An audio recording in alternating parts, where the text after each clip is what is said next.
It's 5 o'clock on a Friday afternoon. You have exactly 6 hours of free time before you need to go to sleep. Your brain is being pulled in 4 different directions. You need to study for a math test, your best friend is having a birthday party, you have a new video game to play, and your guitar is waiting for some practice. You cannot do all 4 things at once. You have a long list of wants, but a strictly limited amount of time. This is the core problem of scarcity, the gap between what we want and the resources we actually have. Most people associate the word economics with stock tickers, corporate bank accounts, and complex math. At its heart, this is actually the study of how people make decisions when they can't have everything they want. It is a way to understand how we choose to spend our limited resources. Because time is the ultimate limited resource, everyone only gets 24 hours in a day, deciding how to spend your Friday night is a classic economic choice. Imagine you decide to spend 3 of your 6 hours at that birthday party. The cost of that party goes beyond the $20 you spent on a gift, or the gas you used to get there. Economists measure the price of a choice by what you had to give up to make it happen. They call this the opportunity cost. As you fill your schedule with the party, the time for your guitar practice and math study literally disappears. You pay for the party with the activities you are now forced to leave behind. Every choice we make carries this invisible trade-off. When we take one path, we are always leaving a different possibility in the dust. Looking at choices this way forces us to measure the true weight of what we are sacrificing. It stops us from viewing our decisions in a vacuum. Real-life decisions are rarely about doing all of one thing or all of another. You probably wouldn't spend all 6 hours doing nothing but gaming or nothing but studying.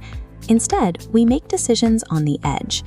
We decide whether to do just a little bit more or a little bit less of a specific activity. Think about that video game. The first hour is incredibly exciting, but if you play for 4 hours straight, that 4th hour starts to feel repetitive and much less satisfying. This chart shows the satisfaction you get for every hour of gaming. The first hour is pure excitement, but by the time we get to hour 4, the bars have dropped off. This is the law of fading satisfaction. The more you do of one thing in a row, the less reward you get from every extra minute. This chart shows the same thing for studying. That first hour is critical because it saves you from failing the test. But by hour 4, you're exhausted and barely learning anything new, so the reward for that extra hour of work is almost zero. Because the reward for every activity drops off the longer we do it, we naturally balance our time across different things. We try to extract the most total satisfaction from our limited 6 hours. If we zoom out from your bedroom, you can see that this exact same logic of trade-offs governs the entire world. Families use this framework of scarcity every month when they make a budget. They have to decide if a limited paycheck goes toward a new car or a family vacation. Local towns face the same hidden costs. When a city council has a set amount of tax money, they have to choose between building a new public park or buying a new fire truck. At the national level, governments weigh massive trade-offs every day. They have to decide how much of the country's resources go toward national defense and how much goes toward protecting the environment. Thinking like an economist provides a lens to see the world as it really is. It turns the complex web of global events into a series of understandable choices about how to use what we have.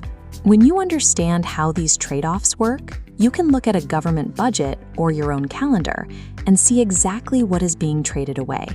It provides a clear way to evaluate what politicians say, what businesses do, and how we choose to spend our own lives.